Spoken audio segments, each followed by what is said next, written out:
मग बाबासाहेबांचं नाव आहे जो संविधानाला कारणीभूत आहे त्याला तुम्ही संपवायला निघालाय.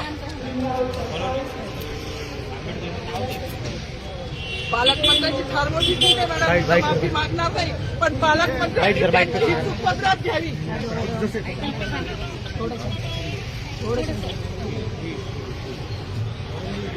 मला मीडियाशी घेणं नाही मॅडम, मला सस्पेंड केलं की माळूचे गाड्या उपसीन मी माफी काम करीन पण बाबासाहेबांची ओळख पुसून येणार नाही. मला सस्पेंड करायचं करू शकता मॅडम, बाबासाहेबाला संपवायचं काम करायचं नाही. 26 जानेवारी 15 ऑगस्ट मध्ये मी नाही मानत पण लोकशाही मॅडम तुम्ही सुद्धा संविधानामुळे आहात, पालकमंत्री सुद्धा पालकमंत्री संविधानामुळे आहे. कोणताही जाती भेट नाही, सगळी समानता केली आहे. बाबासाहेबांचं नाव आता तरी भाषणात येईल, मग तरी भाषणात येईल. ज्या लोक संविधानाला लोकशाहीला कारणीभूत नाही त्यांची नावं वारंवार घेतली गेली. मग जो